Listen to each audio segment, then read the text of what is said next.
Okay, pwede po ba lumapit na po tayo dito, yung wala pong walang tumatakbong bata. Ayan. Kasi pag tumatakbo kailangan hahabulin eh. Dito po. Sige po, lapit po kayo dito sa harapan para maganda. So ngayon po ay February. Okay. Pwede po ba tumayo tayong lahat? Tumayo po tayo lahat. Pwede po ba tayong pumalakpak, yung palakpak na nagpapasalamat sa Panginoon? Amen. Hallelujah. Amen. Hallelujah. Hallelujah. Amen, Lord. Hallelujah. Maraming salamat po, Panginoon. Hallelujah. Amen. Hallelujah. Salamat po, Diyos. Amen, Lord. Hallelujah. Hallelujah. Amen, Lord. Hallelujah. Amen. Sige po, tayo po yung manalangin habang tayo nakatayo. Abang Banal, maraming salamat po.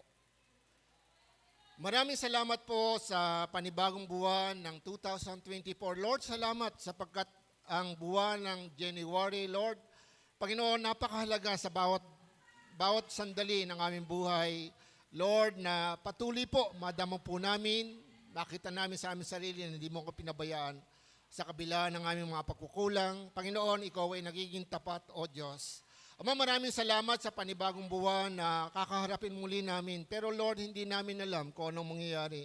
Ang alam lang po namin, kami nasa iyong pag-ibig, nasa iyong kaming mga kamay, O Diyos. At hindi mo kami pabayaan, Panginoon. Lord, salamat po sapagkat alam po namin na ikaw ay nakasubaybay sa amin. Sa kabila ng mga pagkakaiba ng aming mga buhay, pag-uugali, naririyan ka na laging nakaalalay at di mo kami iniiwan. Salamat, Ama, sa pagkakataong ito na muli sama-sama kami makasamba sa iyo. Tulungan mo po kami at turuan, O Diyos. Bigyan mo kami ng karunungan. Buksan mo ang aming mga tang espiritual, ang aming mga tengang espiritual, O God. Bayaan mo na marinig ka namin at makita ka namin. At Ama, ako po na inilingkod, O Diyos, ay bigyan mo ng maayos na kapananalita, maayos na kaisipan, at maayos na puso. Dalayan ko po lahat kami, O Diyos, ipalakasin mo sa pamagitan ng iyong mensahe, ng iyong salita. Ama, maraming salamat, O Diyos, sa lahat ng ito, sa pangalan po ng aming Panginoong Hesus. Amen and amen. Muli po nga po palakpakan natin na malakas ang Panginoon. Amen. Hallelujah. Hallelujah. Hallelujah. Hallelujah. Hallelujah. Amen. Amen. So purihin po ang Panginoon kasi po ay ang daming pangyayari sa buhay ng tao. Parang sa amin po, sa lugar namin, parang bawat linggo-linggo yata ay nakikita ko parang merong hinahatid sa hantungan, sa huling hantungan. Meron po nakakabigla nga po, sabi ko, bakit ganito? Nando doon sa burulan ng kanilang mga burol, yung pong mag-asawa pala yon, kala ko magkapatid. Binuin nyo, pareha silang namatay. Halos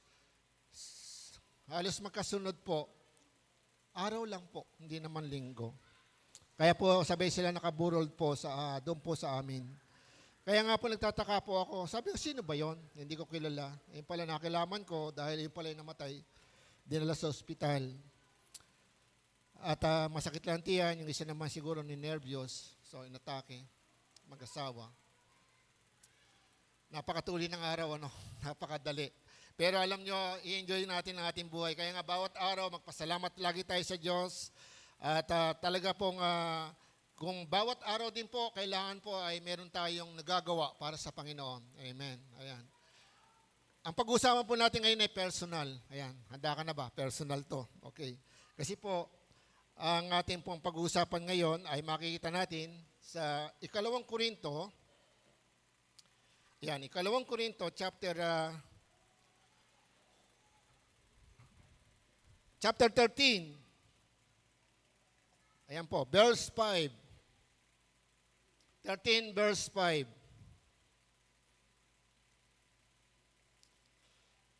Okay, kung nariyan na kayo, sundan po niyo ako. Ang sabi dito, subukin ninyo ang inyong mga sarili kung kayo'y namumuhay sa pananampalataya. Suriin ninyo ang inyong sarili. Hindi ba ninyo nalalamang na sa inyo si Kristo Jesus? Maliban na lang kung kayo'y mga bigo sa pagsubok. So, purihin po ang Panginoon at napakahalaga po na ngayon ay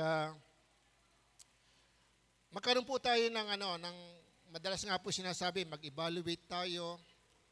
So alam po ba niyo yung pag-evaluate, aalamin mo, tatansyahin mo sarili mo. Maganda po yun, di ba? Kasi mahirap po pagka ikaw ay may pupuntahan, di ba? Meron kang gagawin, tinatansya mo sarili mo. Tsaka sa buhay mo, alam mo kung saan ka pupunta. Napakahirap po na nabubuhay na hindi mo alam kung ano yung gusto mo. At pangalawa, at napakahalaga, kung anong plano ng Diyos sa buhay mo. Paano ko malalaman ang plano ng Diyos sa buhay ko? Kung ikaw po ay nakakilala na kay Kristo, madali mo po itong maintindihan. Kaya nga po napakahalaga, ito po ay tagubilin ni Apostol Pablo sa mga tiga-Korinto. Actually, yung sinasabi kanina ni Pastor Jello ay yung pong mga bagay na nangyayari sa Korinto, naparaming problema. Bandang huli nga po ay pinagdudahan po ang pagiging apostol ni Apostol Pablo. At kasi po maraming lumalabas na mahuhusay na nagtuturo. Parang sa panahon po natin ngayon, hindi po nalalayo. Kaya nga po, malaking problema po sa buhay Kristiyano ay yung pong pagkakaroon ng, sabi nga, merong deceiving spirit sa kanyang buhay. Merong deception. Merong nadideceive siya sa kanyang sarili. Napakahirap yun, di ba ba? Actually, pag sinabing sarili ay mahirap talaga kasi kahit naman sa kawikaan, wala ikang pumupuna sa gawa niyang kanyang sarili. Wala naman talaga, di ba? Pero madalas tayo po ang nasisiyasat natin at nasusuri natin yung kapwa natin, nakapaligid. Madali pa kasi yun di ba? Yung sarili, mahirap Pero mga kapatid, sa pagkakataong ito, napakaganda po na tayo po ay magsuri. Suriin natin ang ating sarili. Kasi never na sabihin po natin Kristiyano tayo, pero po napakaraming privilege na ibinigay opportunity sa isang mananampalataya na baka po ito nami-miss natin. Or yung power and authority na ibinigay sa atin ng Panginoon, hindi rin po ito nagiging sabi nga, hindi natin nagagamit. O hindi tayo naging yung pong pagiging patunay, yung pong tayo po ay paniniwalaan. Ayan po, paniniwalaan ng marami. Napakahirap po na yung nagsasalita ka, ang ganda ng pananalita mo, pero nonsense. Hindi ka paniniwalaan. Or nagagandahan lang, kasi magandang lalaki ka, o kaya magandang mahusay ka magsalita. Or ikaw ay mahilig, fluent ka sa English o sa lahat ng bagay, o lahat ng mga bagay na masasabi mo. Pero mga kapatid, ganun pa man, mabuti ang Diyos kasi may salita ng Diyos. At ang salita ng Diyos, ang Biblia ay husto sa lahat ng bagay. Kung may hinahanap ka na gusto mong matuklasan, magbasa ka ng Bible. Ito nga, personal nga ito di ba? Hindi po mahalaga kung sino nagtuturo. Ang mahalaga, ano ba itinuturo? Iyon po ang napakalaga sa isang tao. Pero ang hirap, dahil nga po tayo may ego, meron tayong mga pride. Marami po sa atin at bilang mga tao, katulad ko po, di ba ang hirap ituwid? Di ba? Ang hirap na minsan pagsabihan, minsan nagagalit tayo agad, di ba? Hindi natin kagad inuunawa natin ang ating sarili, di ba? Kung minsan sabi natin, sino ka ba? Di ba? Pero mga kapatid, sa pagkakataong ito, tabayaan po natin na tayo po ay dumako sa harapan ng Diyos. Dumako po tayo sa harapan ng Diyos, hindi po yung titignan mo yung katabi mo. O yung kung ikaw man ay ano man ang sitwasyon mo ngayon, huwag mo sisihin yung ano man yung naging karanasan mo sa kapwa mananampalataya o sa kapwa-tao mo. Hindi ka dapat nakatingin sa iba para po ma-check mo ang iyong sarili. Para ka maging karapat-dapat sa harapan ng Diyos, ay tignan po natin ang ating sarili ayon sa mga salita ng Diyos. So napakalaga po yon. Ang ating pamagat po na ating pag-uusapan ngayon ay examine yourselves o test yourselves. Subukin ninyo ang inyong mga sarili o yung sarili. So napakalaga po yon. Tignan po natin kung saan naroon na tayo. Hindi po pinag-usapan dito kung ano na yung ministry mo, kung ano na nagawa mo. Hindi po. Kung ano po, sino ka, kung ano ka at sino ka sa harapan ng Diyos. Napakalaga po yon. Kasi po, ang pagiging, ang pangangaral ng salita ng Diyos, ang pagiging saksi ng Panginoon o yung pagiging missionary ng Panginoon ay hindi po yan para sa mga pastor lang. Hindi para sa mga leader lang. Hindi sa mga deacons. Kundi lahat po ng mga mananampalataya. Mula po nung tanggapin mo si Jesus Christ, lahat po tayo ay nakapasok na sa plano ng Diyos. Ang plano ng Diyos ay gamitin ng iglesia para patunayan sa mga anghel, sa lahat ng kapangyarihan, ang karunungan ng Diyos, ang kapangyarihan ng Diyos. At mahahayag lamang po yon sa pamamagitan nga po. Pag sinabing iglesia, sino nga po yon? Ikaw yon. Sabi mo sa katabi mo, ikaw yon. Mga kalipunan ng mga mananampalataya, hindi po yung church. Hindi po ito yung, sa English kasi na English sa church eh.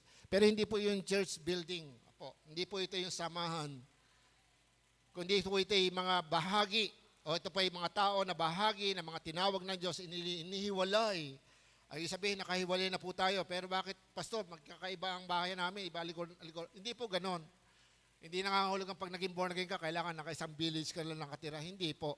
Ibig sabihin ng sarili mo, nakahiwalay na para sa Panginoon. Dapat mabubuhay ka para sa Panginoon. Kaya nga sabi ni Apostol Pablo, mabubuhay tayo at mamamatay para sa Panginoon. Kaya nga po napakalaga, sabi nga po sa English, examine yourselves as to whether you are in faith. Test yourselves. Do you not know yourselves that Jesus Christ is in you? Unless, indeed, you are disqualified. So, kinuha ko po ito sa New King James Version. Sa King James Version, sinabi sa bandang huli, yung unless, indeed, you are disqualified, ang sabi doon, except you be reprobates. Reprobates. Ayan, reprobates.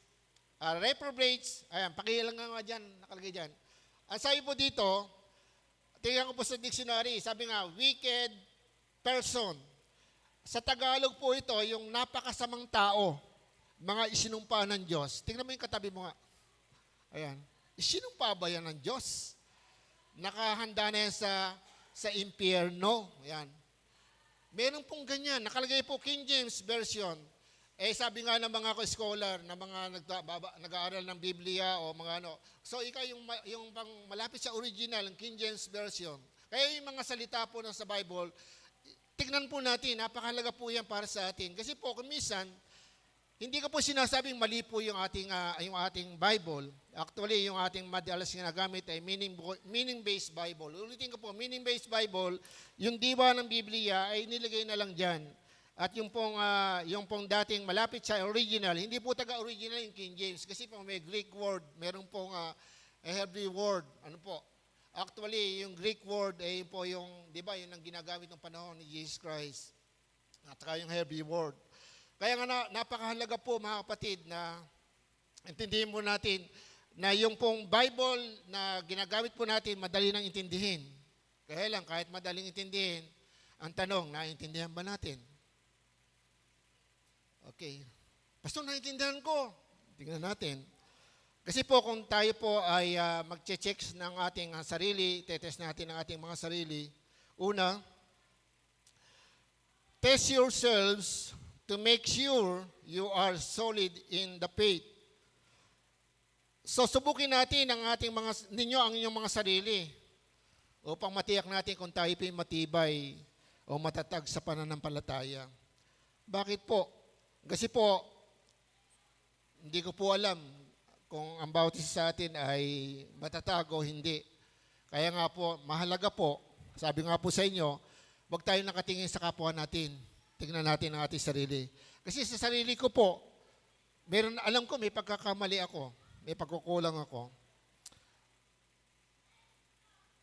At yun ang madalas ko ngayon dinadalangin sa Panginoon.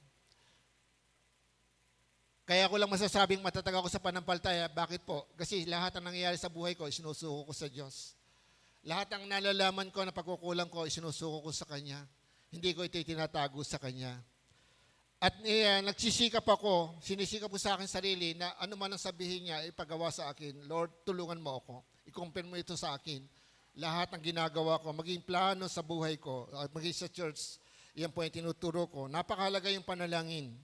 Kaya nga po, kung wala pong panalangin, hihina po ang ating mga gagawin para sa Panginoon. Bakit po? Ang pananalangin po ay pagbase o bumibase po tayo sa kapangyarihan ng Diyos, hindi po sa ating sarili. Kaya nga kung checkin mo yung sarili, kung talaga ikaw ay banal, wala nang kasalanan, so sana all.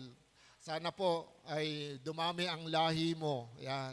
Para po tayo ay dumami po at wala nang magkamali. Ayan po, pag may nangangaral, yung pong kapangyarihan, yung power and authority, nandiyan lagi ang salita ng Diyos ay mayroong apoy na lalabas sa iyong mga labi.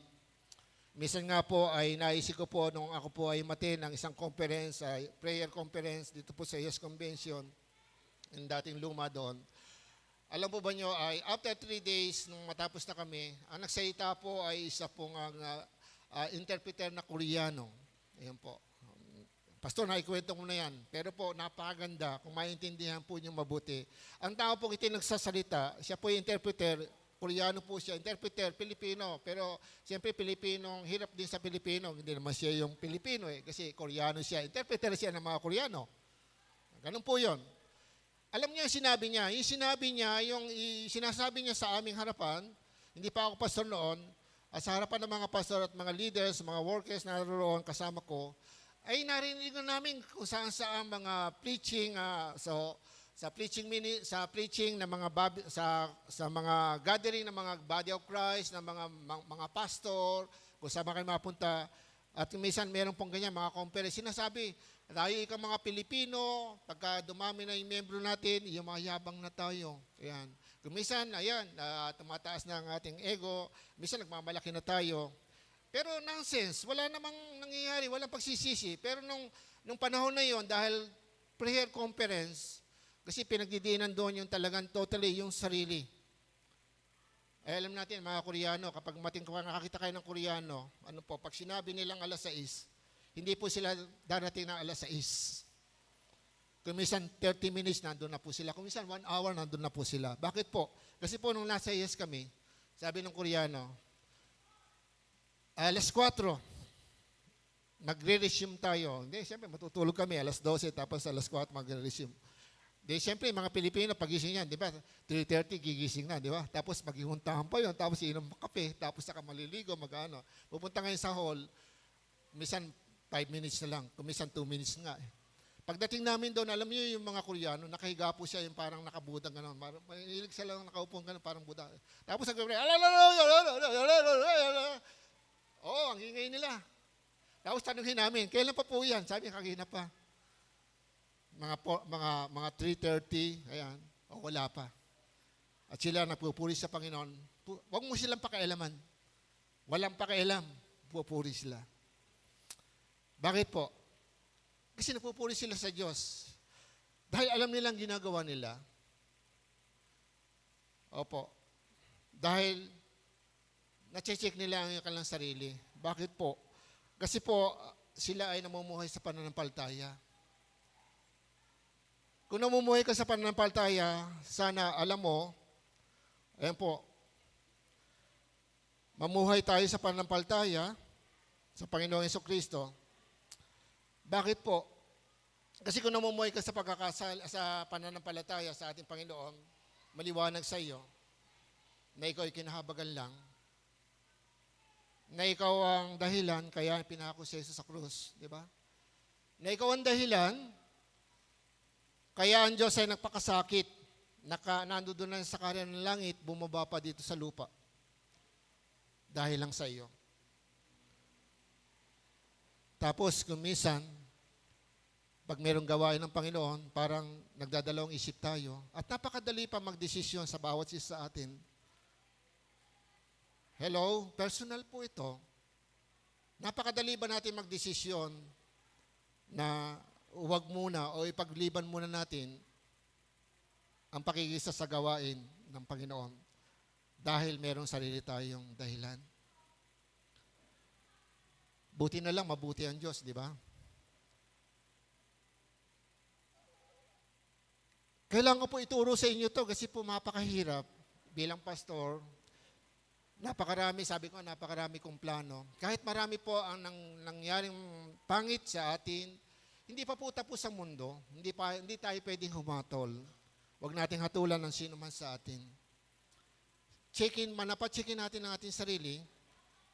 Ano ba talaga ang magagawa ko, lalo na po itong sa uling panahon? Kamusta na yung ating pamilya? Hindi ba tayo nababagabag? Paano kung dumating na ang Panginoon, marami pa sa mga mahal natin sa buhay, hindi pa nakakilala? Anak natin, manugang natin, apo natin, kapatid natin, pupunta sa impyerno.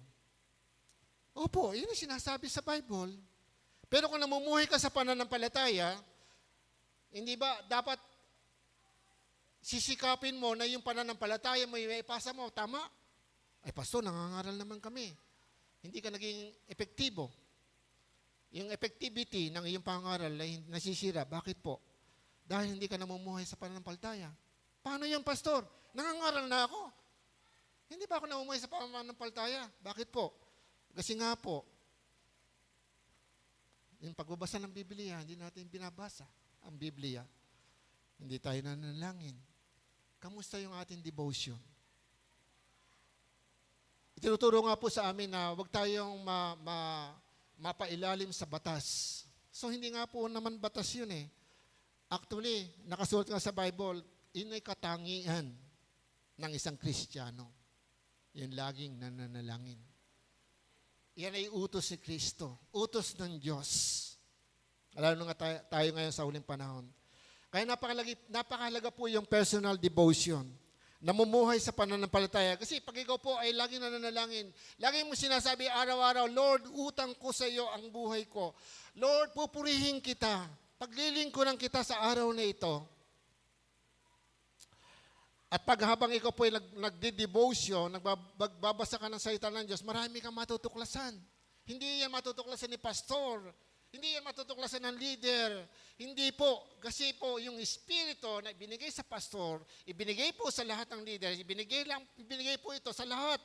Isa lang ang espiritong tinanggap natin. Tandaan po niyan. Hindi pwede na ako nagsasalita dito, iba espiritu ko. Hindi tayo makakaintindihan. Amen?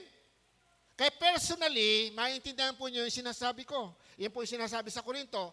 Maintindihan lamang na namumuhay sa espiritu ang mga bagay espiritual. Amen?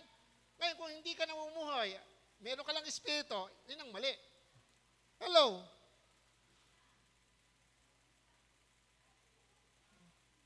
Yung pinapatnubayan ng Espiritu. Ngayon, pinapatnubayan ng Espiritu, kung ikaw itutuwid, madali kang maituwid. Bakit po? Dahil nandiyan ang Espiritu. Pero kung hindi ka namumuhay, totally, mahirap mong masunod kung ano sinasabi ng Espiritu. John chapter 14, verse 26, sabi nga doon, pagdating ng patnubay, ang banal na Espiritu, ang siya magtuturo sa inyo ng lahat ng bagay at magpapaalala sa inyo ng mga lahat ng sinabi ko sa inyo. Yun ang sabi ng Jesus Christ. Ang gawain ng Holy Spirit, magtuturo sa lahat ng bagay sa atin. Hindi lang sa pastor. Personally, sa iyo. Kaya mamuhay ka sa pananampalataya. Mamuhay tayo sa pananampalataya. Mag-evaluate tayo sa ating sarili. Ayan po, maging matatag sa pagtitiwala sa Diyos. Maging matatag po tayo sa pagtitiwala sa Diyos. Hindi po tayo nakatingin kung kangingino. Sabi nga ng Hebrews chapter 12, sabi nga ay looking unto Jesus. Ayan po, kay Jesus tayo tumingin. Tumingin tayo kay Kristo Jesus. Dahil sa Kanya nagmula ang ating pananampalataya at siya nagpapasakdal nito. Pero saan po tayo nakatingin? Nakatingin tayo doon sa nakaraan. Kasi nabasted ako. Kaya malungkot ang buhay ko ngayon. Nawalan ako ng trabaho. Nalugi ako. Ano pa? Hindi ako nakapasa. Ano pa? Nabubuli ako. Hindi ako katulad niya.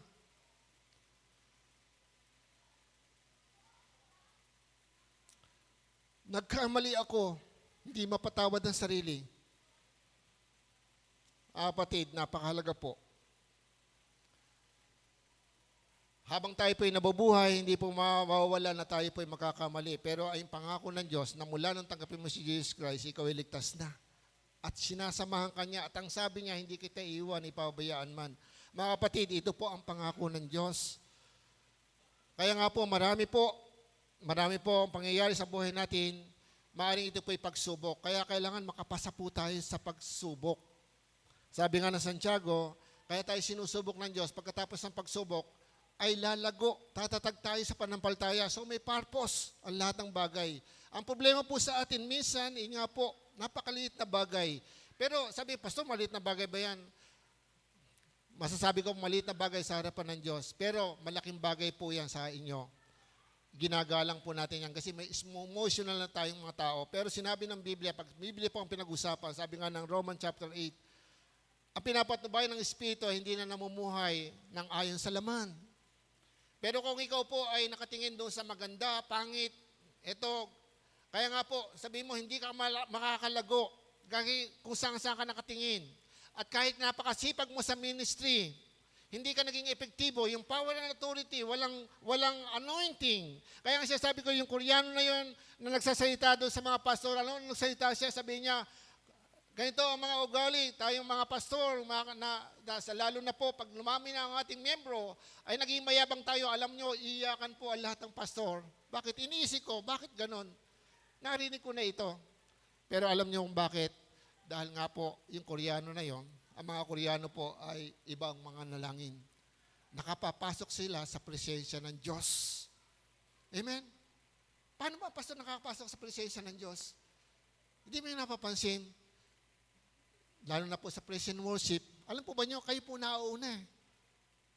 Actually, hindi lang po kayo kasunod ko, kundi kayo po ang naunang naglalapit sa iglesia para sa trono ng Diyos. At para po dumaloy ang kapangpusan ng Banal na Espiritu, para po tayo ay sabi nga po, nananahan ang Diyos sa papuri ng kanyang bayan. Lagi po natin yung maranasan kung lahat po tayo ay mayroong malinis na puso. Hindi lang po praise and worship, lahat po nagmi-ministry, lahat po ng workers, lahat ng gusto maglingkod sa Diyos. Alam po ba nyo, ang requirement po na napakalaga na maging taglay po natin, maging malinis ang ating puso. Paano po yon? Kung meron kang maayos sa fellowship, devotion. Bakit po?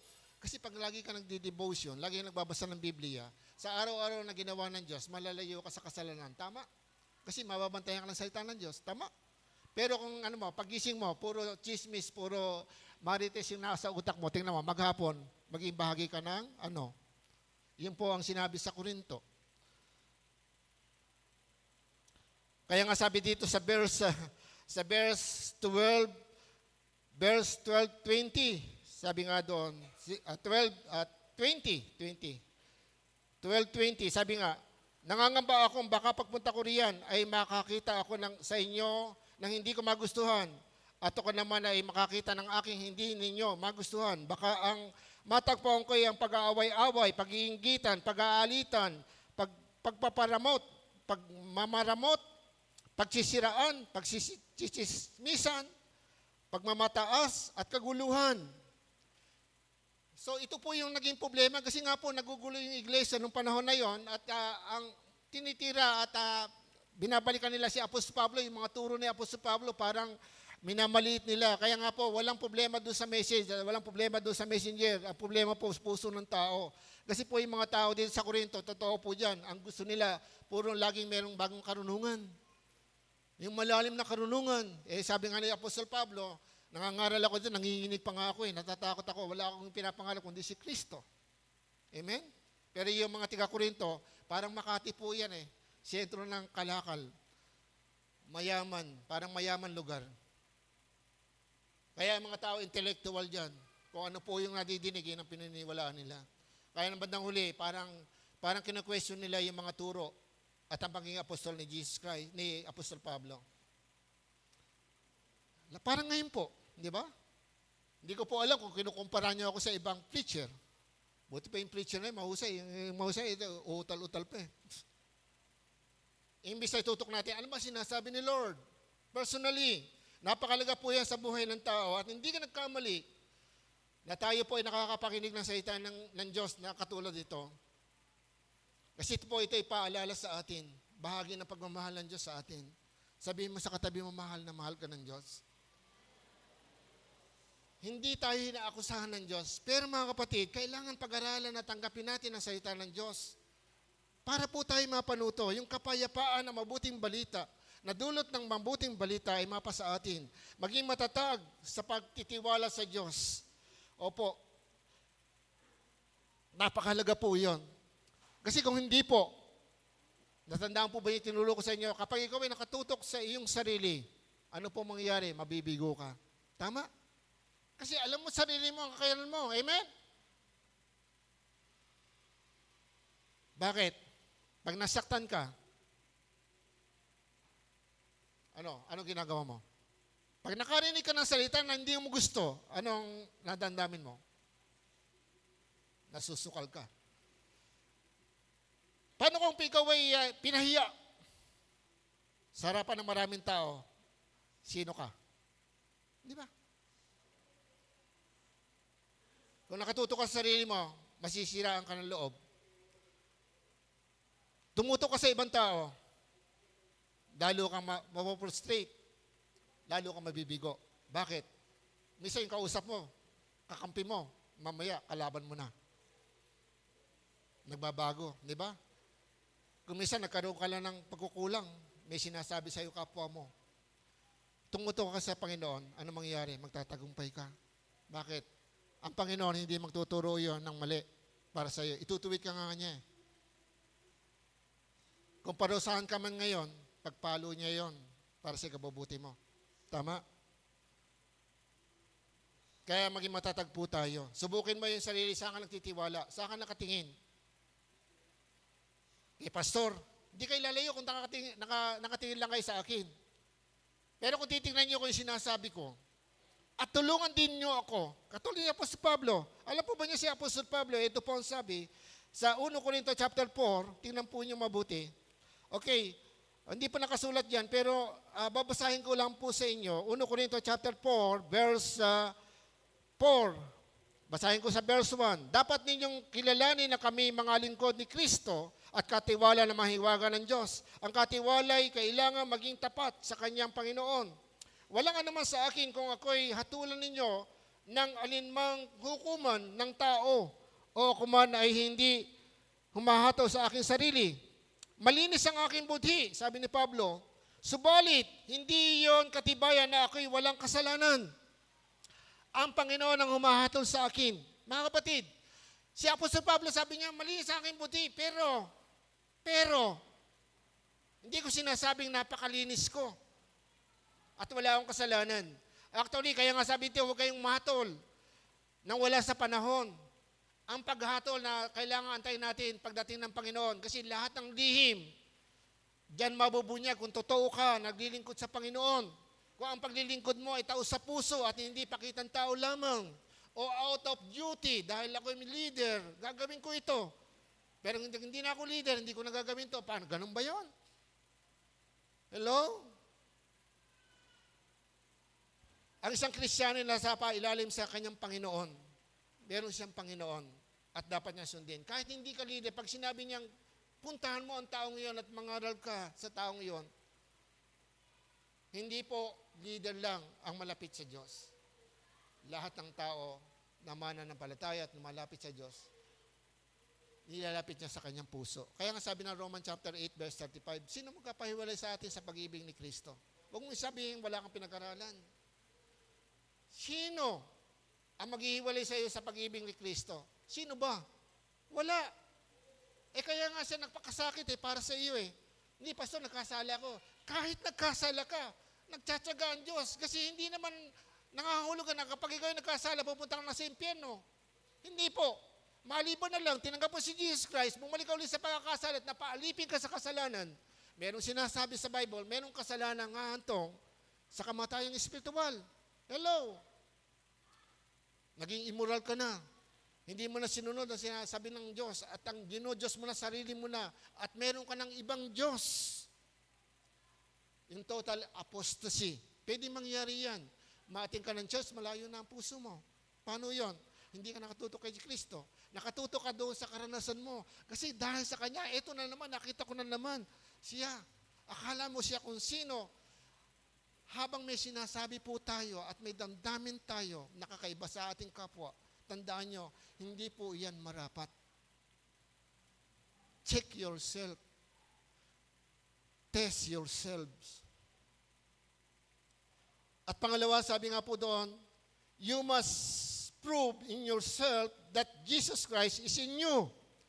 Ito yung totoo. Si Jesus Christ na nasa atin sa pamagitan ng Holy Spirit. Tandaan nyo, kapag si Kristo ay wala sa atin, sabi nga po dito, Roman chapter 8, verse 9, basahin po niyo mga kapatid. Kung tayo pinanampalataya, sabi natin, Pastor, marami kong pagkukulang. Mula nung tanggapin mo, totoong tinanggap mo si Jesus Christ, wala ka pang ginagawa, hindi siya maalis sa iyo. Totoo po yung kapatid. Ang dami po akong nakita, ang dami na po totoo sa harapan ko at nakita ko ang kanilang buhay. Kumilala sa Panginoon, nag-backslide, inabot ang 3 years, 10 years, tapos bumalik sa Panginoon. So, tinanggap uli ng Panginoon at na-restore uli ang kanyang kalalagayan. Bakit po? Yung kanyang pagtanggap ng una ay tama. Ito po ang sabi sa verse 9, ngunit hindi na kayo namumuhay ayon sa laman, kundi ayon sa Espiritu. Sa katunayan, naninirahan sa inyo ang Espiritu ng Diyos. Kung wala sa isang tao ang Espiritu ni Kristo, tingnan po nyo, hindi kay Kristo ang taong iyon. Kaya mga kapatid, kung tayo po'y Kristiyano, ang ibig sabihin, tinanggap natin si Kristo sa ating puso. Hindi po tayo kakaiba sa iba. Kundi isa tayo sa harapan ng Diyos. Ang tawag sa atin, anak ng Diyos. Ang sabi ng John chapter 1 verse 12, ang sino man tumanggap at nanampalataya sa Kanya, kay Jesus Christ, ay binigyan ng karapatan maging anak ng Diyos. Ayan, tingnan mo yung katabi mo. Kapatid pala kita. Ngayon mo lang nalaman. Kasi sinismus mo nakatulan mo siya, kala mo sino. Nakita ko na naman tong sira na naman yung pagsamba ko. Nadali na naman ako ni Satanas. Di ba? Kahit tuwa si Satanas di ba? Hindi po. Manapa, testin natin sarili. Ang sabi nga doon sa ating teksto, sabi nga doon sa B, ang sabi doon,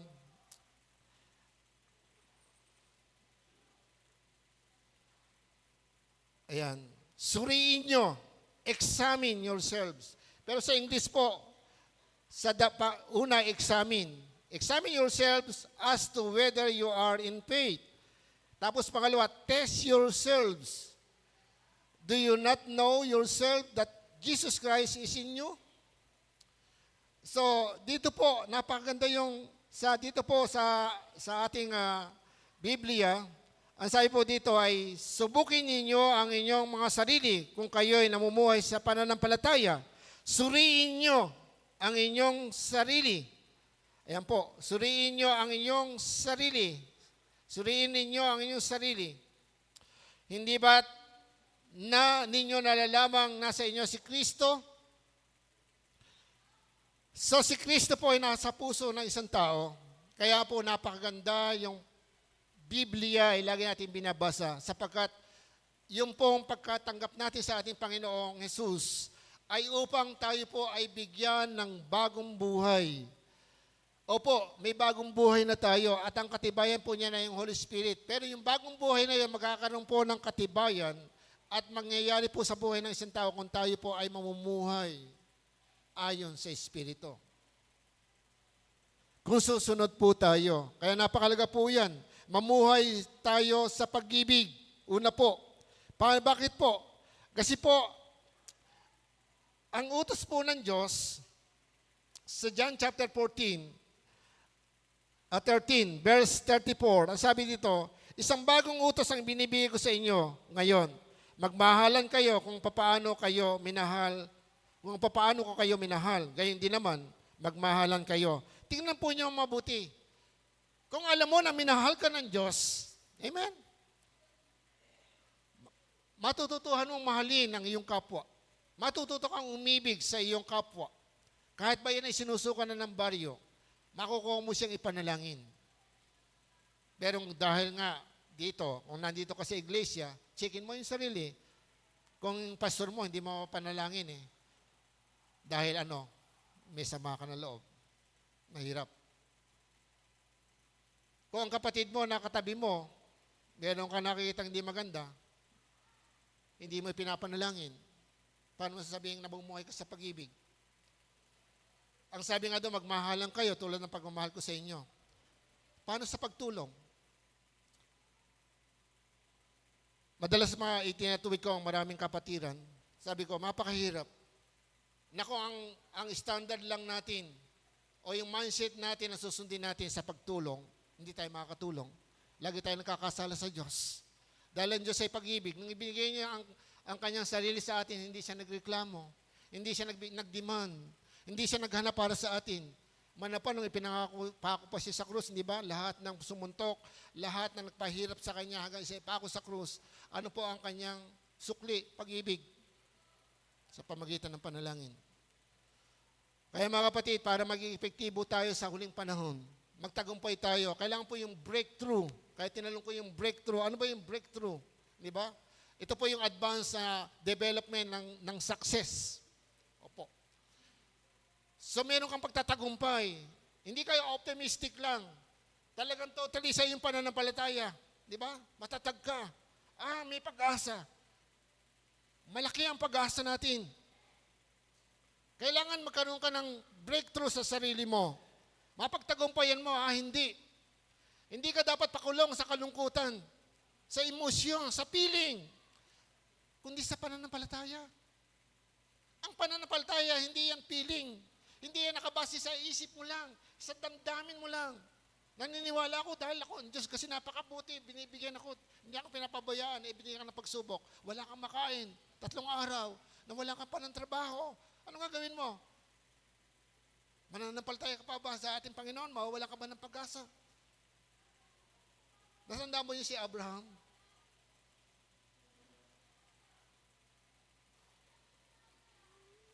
Nasandaan niyo ba si Joseph, the Redeemer? Pinangakuan ng Diyos. Ano nangyari kay Jose? Pinagbili, kinamuyan ng mga kapatid, ginawang alipin na bilanggo. Pero namuhay siya sa pag-ibig. Pag-ibig saan? Sa Diyos. At di ba nung siya po ay mataas ng tungkulin at tumarap ang kanyang mga kapatid sa kanya, di ba? Nanalig sa kanya ang kanyang pag-ibig, umiiyak siya.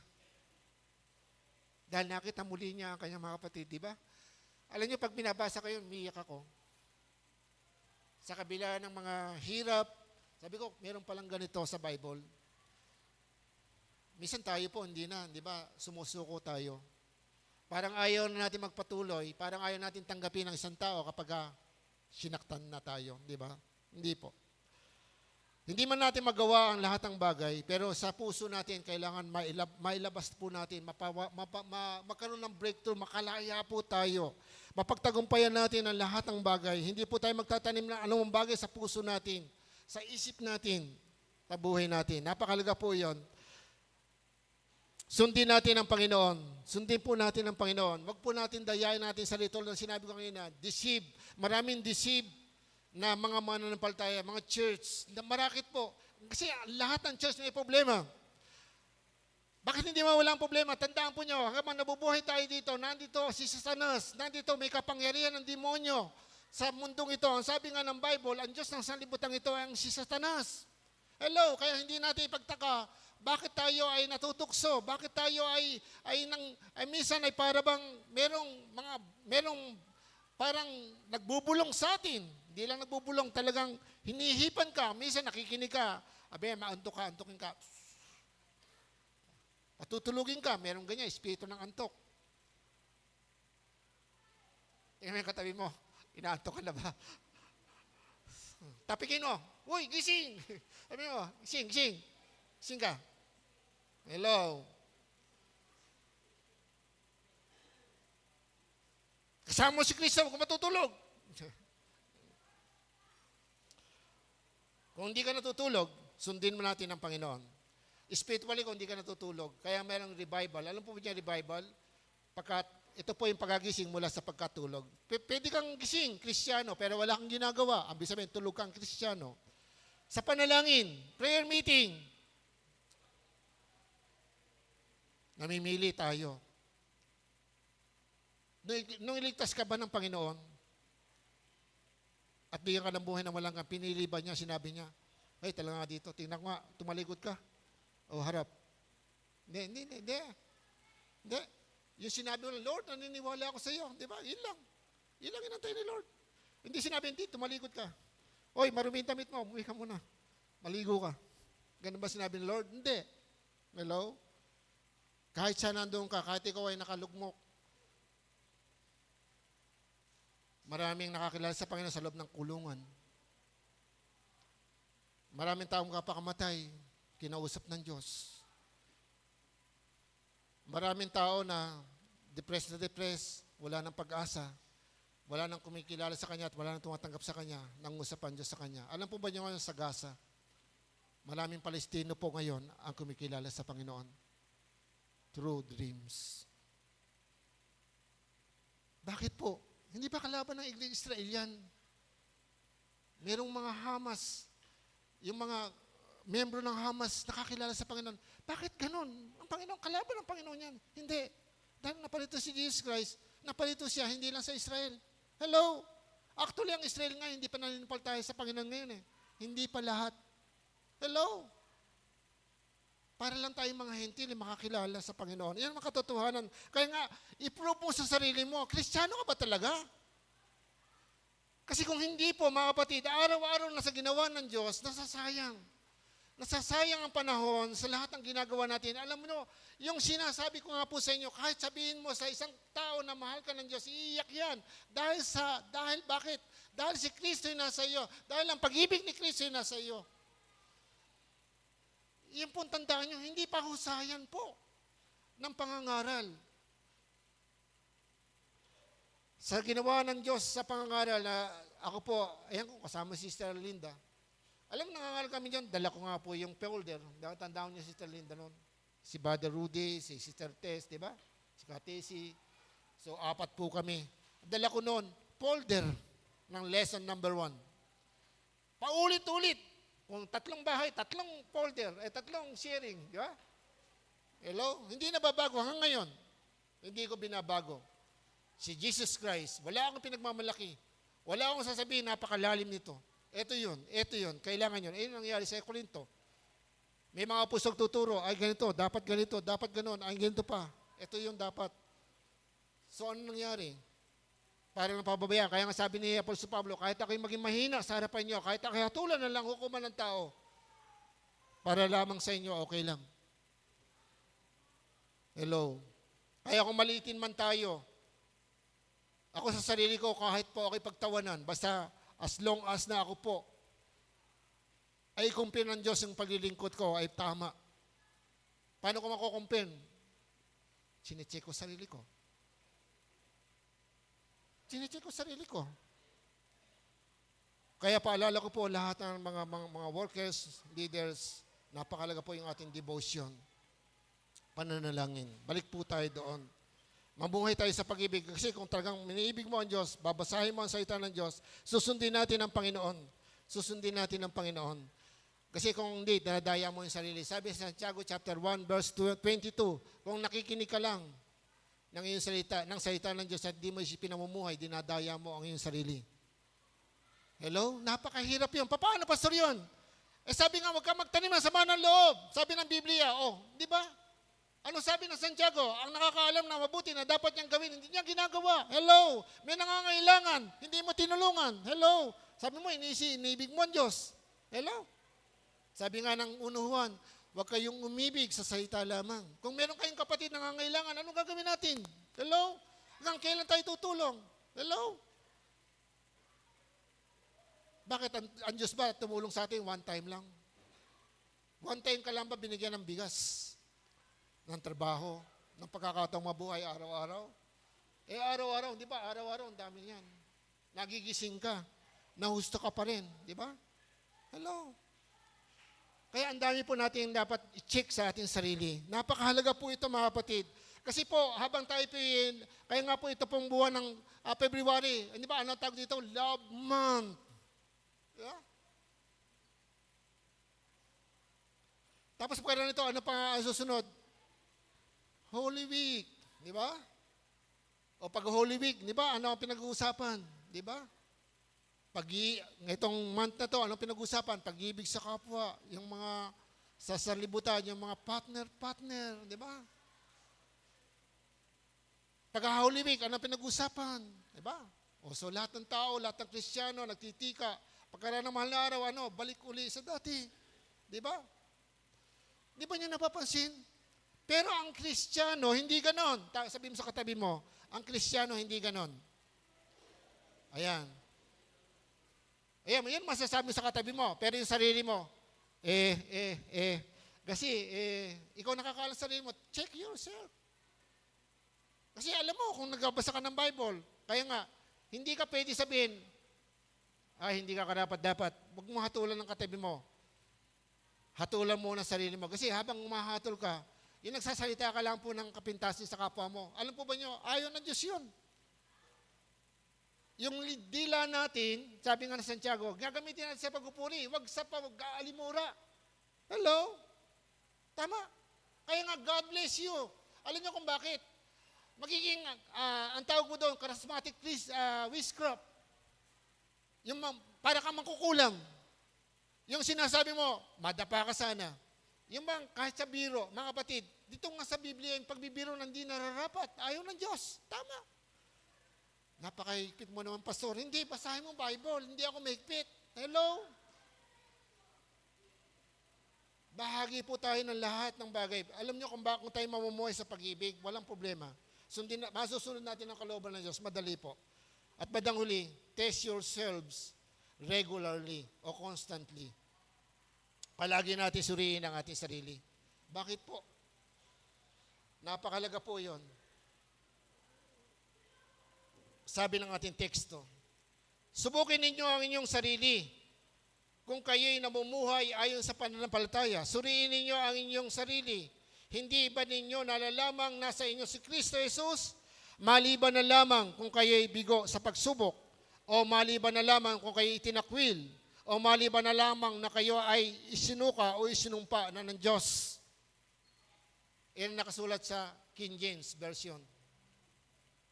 Hindi po pinag-usapan dito religion.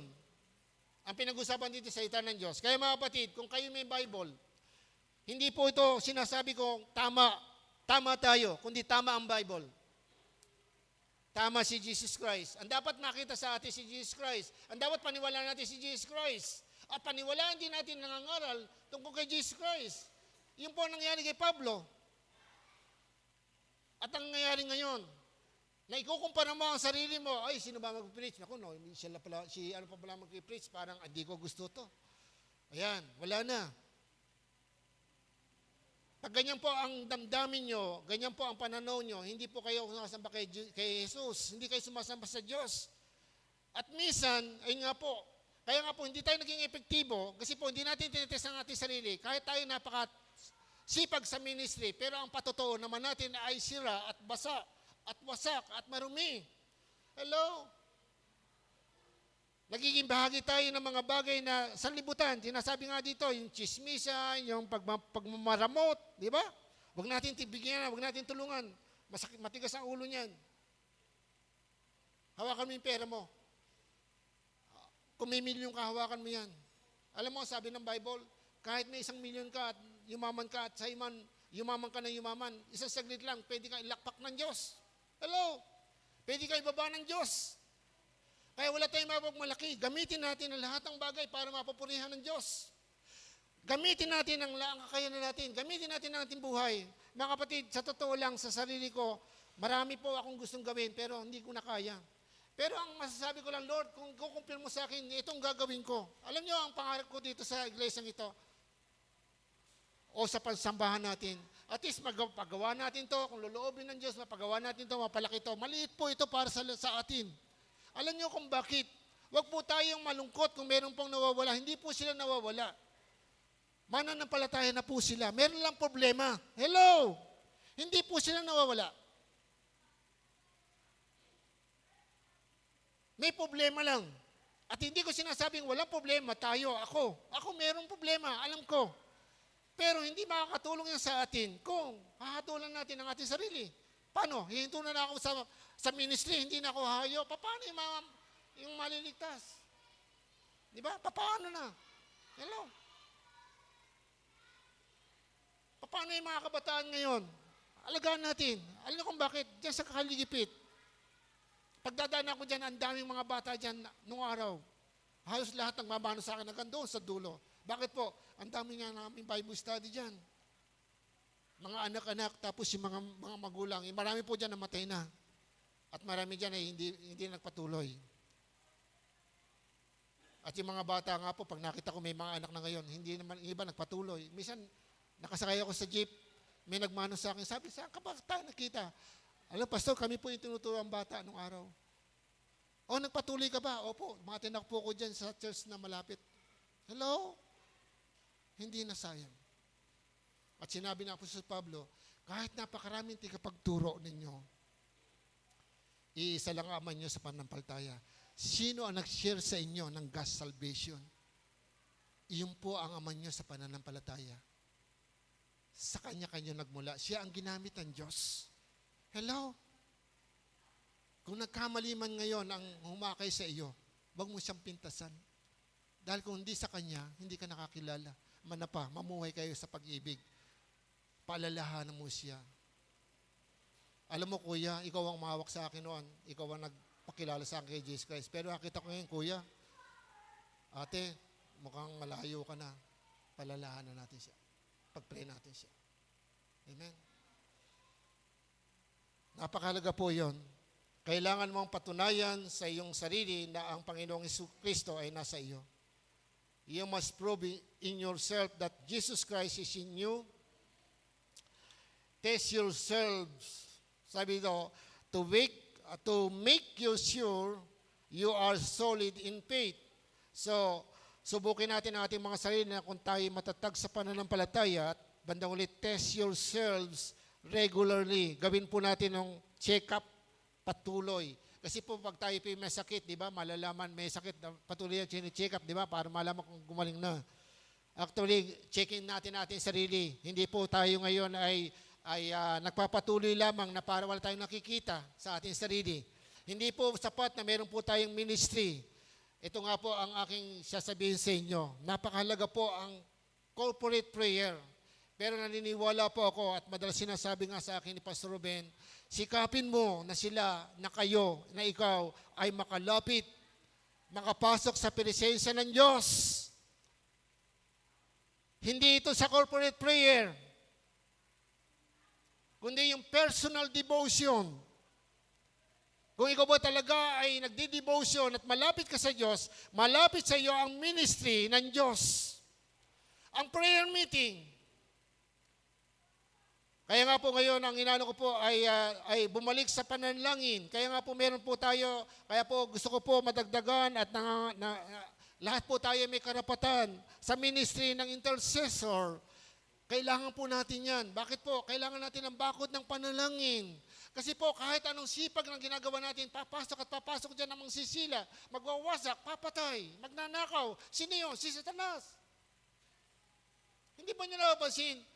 Minsan may na-Bible study tayo pagkatapos na pagkatalikod natin, anong ginagawa ng demonyo? Ayun, balik sa dati.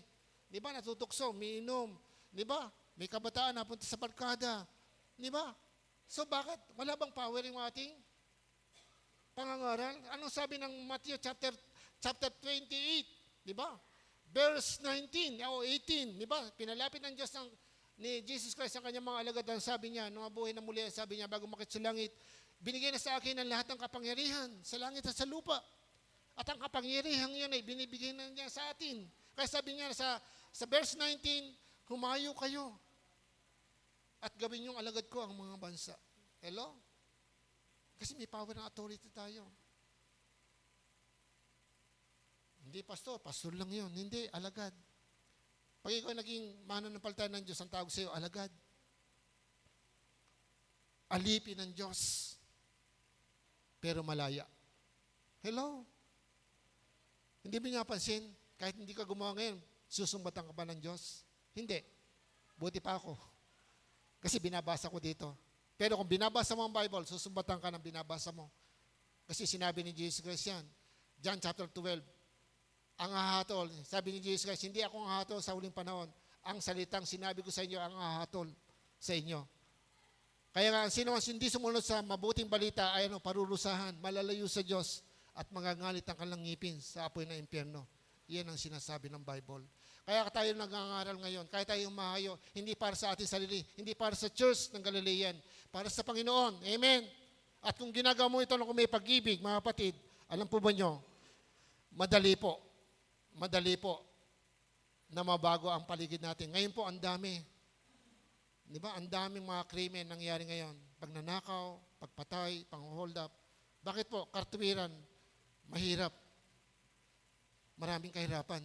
Pero mga kapatid, isipin nyo, kung ang lahat ng tao, maraming tao nakakilala sa Panginoon, at yung mga gumagawa ng masama makakilala sa Panginoon, meron pa bang gagawa ng kasalanan? Wala na. Mababawasan. Mababawasan, sabi ko, dahil si Satanas buhay pa hanggang ngayon. At iyon ang lagay nyo natin sa ating isip, may kaaway tayo. Ang kaaway natin ay hindi dugo at laman. Ang kaaway natin kapangyarihan ni Satanas. May kapangyarihan, pero mas makapangyarihan ang nasa iyo. Amen. Palakpakan mo ang Panginoon. Amen. Hallelujah. Amen. Hallelujah. Amen. Hallelujah. Tumayo po tayo. Amen. Hallelujah. Manatili tayo sa Panginoon, sa kanyang mga salita. Opo. Live by faith. Mamuhay tayo sa Espiritu. Iyan po yung ating tema. May matatag na pag-asa. Pag-asa. Pag-asa. Opo, malaki ang pag-asa natin. Huwag kang manghinawang mangarap. Hello. Kahit po yung pangarap mo dito sa mundong ito, wag po.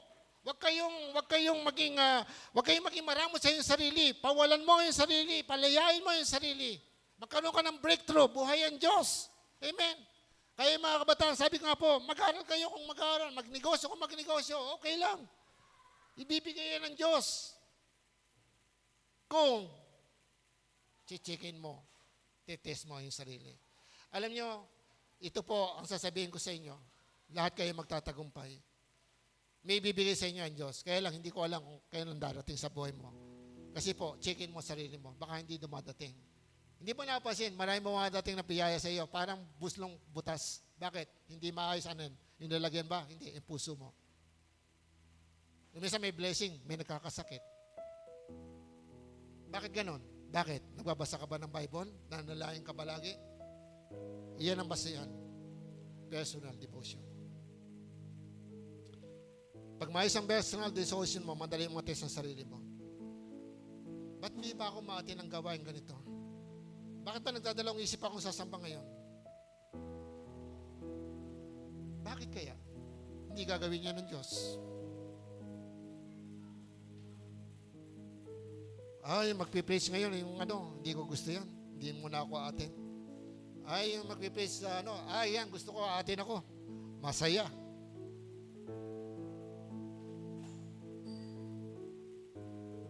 O sasabihin natin na, yung naisip ko, tama ito dapat gawin natin, ito, magkakatagumpay tayo dito. Minsan,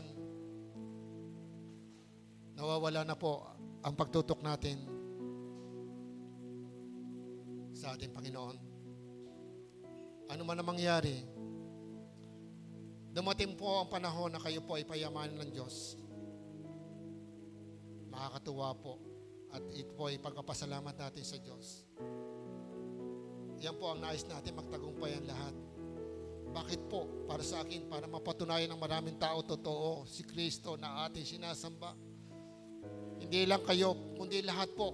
Lahat ng mga kapatid na mananampalataya sa body of Christ. Sikapin po natin sa body of Christ. Hindi, pag sinabi sa body of Christ, hindi lang po Galilean. Ang lagi natin ipanalangin. Panalangin po natin lahat po ng kapatiran sa buong mundo. Pastor, ang hirap naman yan. Mahirap yan kapag wala kang devotion. Lahat mahirap. Pag hindi maayos ang relasyon mo sa Diyos, at pag may pangarap ka, hindi masisira ang iyong pag-aasa. Lahat, spiritual, maging sa buhay na ito. Anong sabi ng Roman, chapter 5? Babasahin ko muna po ito para sa inyo. Mga kapatid, hello.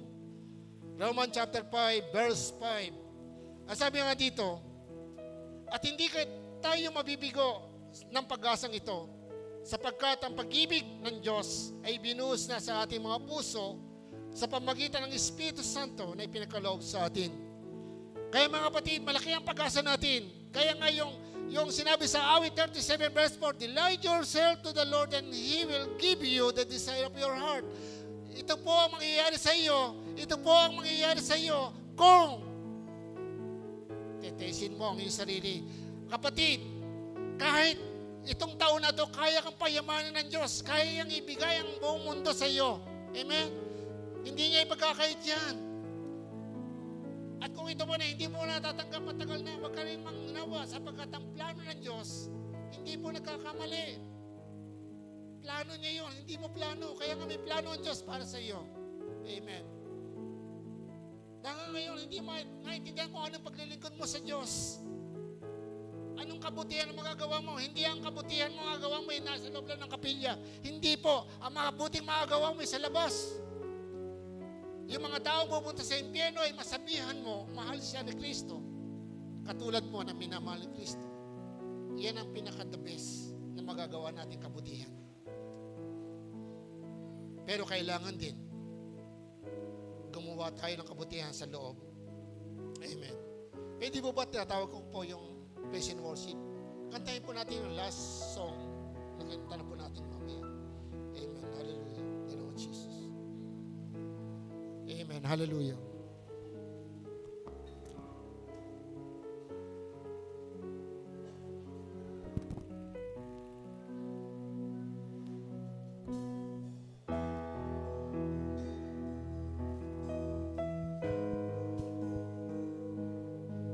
Hallelujah.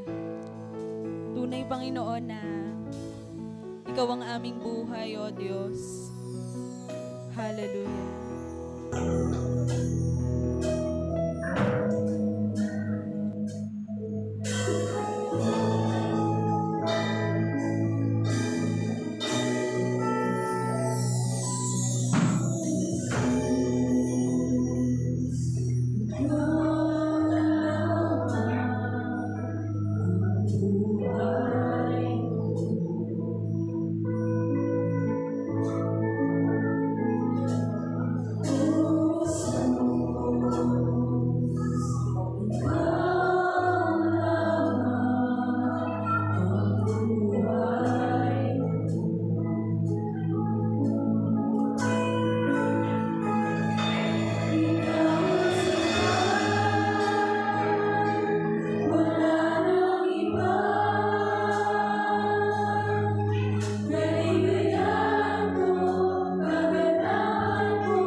Lord Jesus.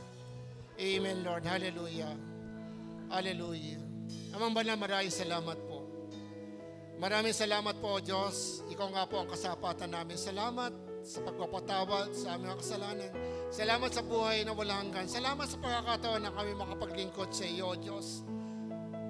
Ama, salamat sa kalakasan na binibigay mo sa amin, sa aming kaluluwa, sa aming buhay. Salamat, O Diyos, na ngayon ay malaya po kami. O Diyos, na makapaglingkod sa iyo. Tulungan mo kami, Ama. Tulungan mo po kami, O Diyos. At ang bawat isa amin ay pagpalain. Panginoon, nilalapit ko po ang buhay ng bawat isa. Tulungan mo po kami sa nangangailangan. Lalo na po, Lord, mga pangangailangan pansarili. Panginoon, na sumasagabal at gumugulo sa amin. Lord, tulungan mo ang bawat isa.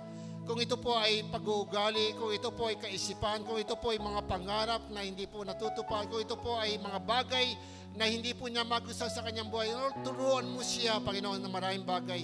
Yung pagpapabaya, yung pagbabawal ng bahala, Panginoon, sa iyong mga salita. Alisin mo po ito sa amin. Patawarin mo po kami, Panginoon, sa lahat ng mga kasalanan nasa amin, O Diyos, mula po sa akin. At ang dalangin ko po, Ama, Lord, huwag mo kami ilayo sa iyong harapan, O Diyos. Turuan mo kami, Panginoon. Dalayan ko po, Ama, na bawat sa amin, sa mga kabataan, sa mga bata na narito lumalaki, mga kabataan, mga young professional, mga parents, O God, young professional, young marriage, O God, Lord, lahat po kami, Panginoon. Maging hindi po namin kasama ngayon, at nakasama namin, ako po'y dumadalangin sa lahat, O Diyos. Ama, ang iyong pagkapala, ang iyong pag-ibig ay huwag mong ilayo sa amin. Tulungan mo po kami, Panginoon, na mapagtagumpayan namin ang lahat ng bagay. Sa gayon, Panginoon, O Diyos, lahat ng biyayang ipinangako mo sa amin, Lord, yung pangako ng pinansyal at material na bagay, dinideklara ko sa buhay ng bawat isa.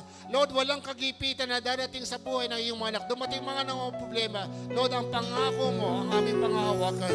At gagawin mo ito sa buhay ng bawat isa. Salamat sa pagtatagumpay ng mga kapatid sa kanilang nararangan, Panginoon, na mga profesyon, O God, o trabaho man, o hanap buhay man, o negosyo man, O God. Lord, salamat sapagkat, Lord, lahat ng ito'y ibigay mo at dulot mo sa iyong mga anak. Dalayan ko po higit na maraming pagkapala pa ang ibigay mo sa iyong mga anak. Hindi lang po, Diyos, material na bagay, kundi yung buhay na binago, buhay na nililingkod sa iyo, buhay na tinatalaga sa iyo, Diyos. Lord, kung ito pang katawan lupang ito, O God, Lord, ay may karandaman, Panginoon. Ikaw ang aming dakilang manggagamot. Lord, pagalingin mo kami sa aming mga karandaman. Bayaan mo, Diyos, na lumakas kami physically, O God, upang makagawa kami ng kabutihan ayon din po sa iyong kalooban, lalo na po sa aming kapanahunan. Ama, maraming salamat. Inangin ko po ang lahat ng ito. Maraming salamat po, O Diyos, sa iglesyang ito. Maraming salamat, O Diyos, sa lahat ng pangyayari, maging mga pagsubok at problema. Salamat po, O Diyos, sapagkat alam po namin, lahat ng ito ay may layunin ka na itinuturo sa bawat sa amin. Mula po sa akin, O Diyos, ang lahat ng kapurihan at pasasalamat ay binibalik po namin sa iyo. Sa pangalan po ng aming Panginoong Jesus. Amen and amen. God bless you.